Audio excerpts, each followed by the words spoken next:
Happy Sunday, everybody. Yes, I am here with you, and you are here with me, Kiara the Voice, and we are joined here today on the most immaculate, beautiful, sun-shining Sunday. Yes, yes, yes, yes, yes. We have made it through another week with poise and success, and we have learned a great lesson. Listen, our universe has been talking to us very loudly recently, making you change, making you react, making you respond differently than you've ever done before. We are just leaving a retrograde of a few planets. And we ended that retrograde on a lunar eclipse, which affected a certain type of moon called a blood moon.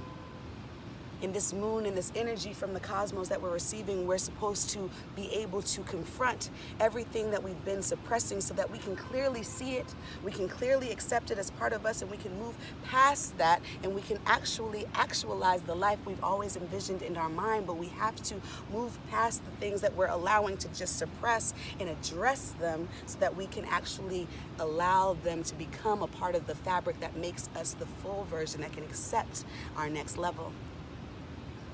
My test came for me Thursday night, going right into the blood moon. It's about 11:50 p.m.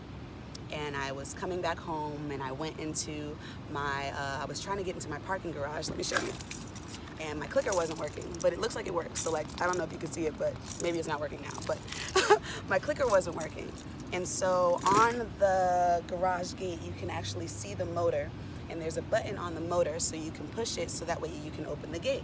And so I don't know if you guys know, but I'm pretty small. I'm only 5'1", and I was trying to touch this gate. So I'm trying to like click the thing, click the thing, click the thing, and I can't reach it. I'm like grazing it a little bit, but I can't put pressure on it in order to get it to move. So I'm like, okay, I think I can reach it from the other side, because to reach it from the normal side, I would have to be able to reach up and over in order to get it. And on the other side, I just have to reach under and push it, and I should be able to do it.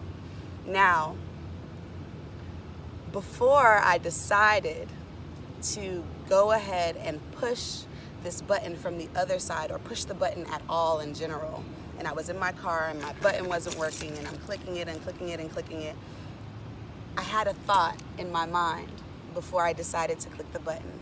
And that first thought in my mind was, what if your arm gets stuck? Hold that in your mind. So whatever, ignore that thought, and I'm like, psh. Second thought is, girl, that can't happen to you. So I'm like, you're right, girl, that can't happen to me. So, and that's the egoic state talking. And so I go and I reach for the gate on the other side. Now, I don't have to do anything crazy like maneuver my arm and snake it, and I'm not weaving and like trying to squeeze my arm into the slot. So in all actuality, it does feel like I can still just do this. So I reach my arm through the gate and I click it, and as soon as I click it, the gate starts moving, and I'm like, all right, and I pull my arm back down, and now my forearm to my shoulder get caught in the gate, and it's moving still because it's a motor. So it's just like, all right, well, we're trying to move the gate, so it's bringing me into the gate. Now, I'm alone at first, and if you know anything about me, I can be a little bit of a loner, and I don't like to ask for help. That's one of the things that I need to work on as I grow in this lifetime, is understanding that there are support systems that are out there for me. I just need to ask for them, and I shall receive them. So I'm in the thing. This gentleman comes walking by. He does not speak English, and he notices that my arm is just like, you know, you need help? And I'm like, yes, and I'm trying to describe to him to push the button, because if he pushes the button the other way, then the gate will reverse, and I can like squeeze my arm back out, and he's not understanding, so he pushes the gate in further, and now I'm going further into the gate, and it's this whole thing. And now finally, I realized that I need help, because before the man came, I thought I was Luke Cage or somebody, and I'm trying to pry myself out of the gate. So if you look at this leg here, there's a bruise right here, there's a bruise right here, there's a bruise somewhere on this arm. I don't know if you can see it. It's kind of like a more of a deeper bruise, like a bone bruise. And then I also have a bruise right here. And these bruises came from when I was trying to, basically I had my leg wedged in between the gate, and my arm is stuck up here, and I'm trying to push the gate open. I thought I was really like Luke Cage or something, man. But that was like the adrenaline mushing in, and me and my willpower to get out coming into full fruition. And so this gentleman comes when I start screaming. Now, like, I live downtown Los Angeles. So there's a lot of homeless people, and thank you for the homeless community out here, guys, because the homeless people saved my life.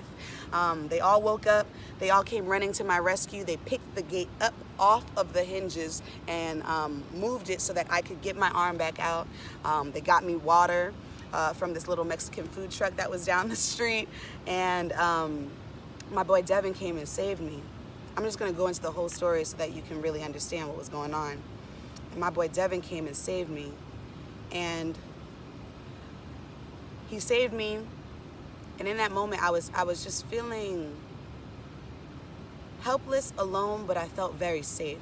He brought me back to his house, where his dad did the initial look and kind of like got peroxide, cleaned it up, because I also got this gash on my arm where there's like a hole deep into my muscle. And definitely hit a nerve because I have some nerve damage in my hand. So I can still move my hand, but all this I can't feel. I can't feel that. So he takes me there, and Devin's dad is like, you have to go to the hospital. The whole time I'm trying to avoid the hospital. I don't like hospitals. And I'm trying to avoid the hospital so hard.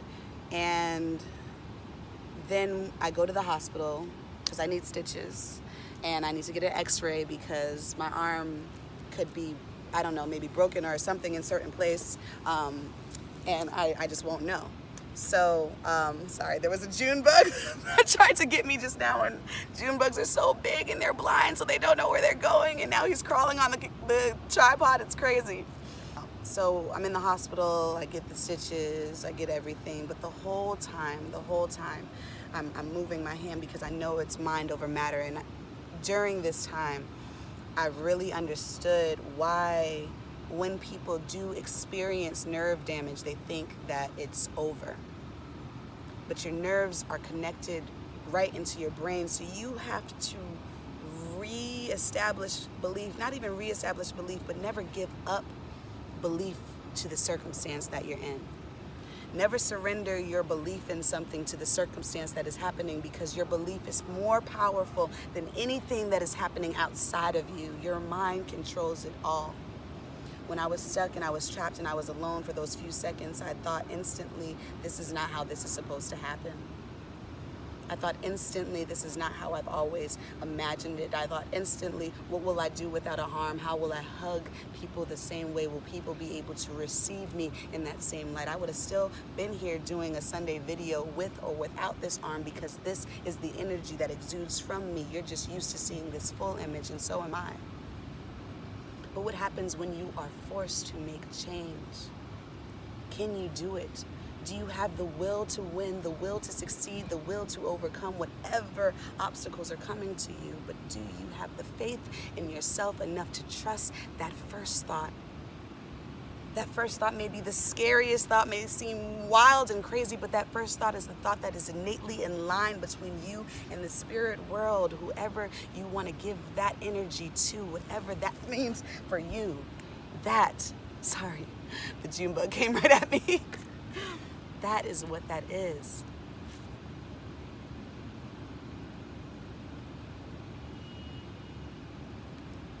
I want you to take some time to discover you. My lesson from the universe was trust your instinct. Trust that first thought, because that first thought is directly you communicating with God.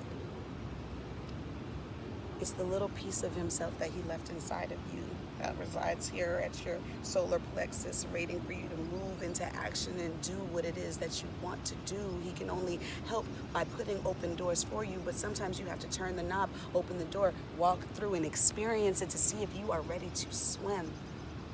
And are you ready to make that change of not listening to everything that's happening outside of you already, but really allowing yourself in your stillness to come to you, to hear you, to trust you, to love you, to be you, to breathe you, to accept you, to guide you. I love you. I appreciate you. You mean the world, moon, stars, universe, entire Milky Way galaxy to me.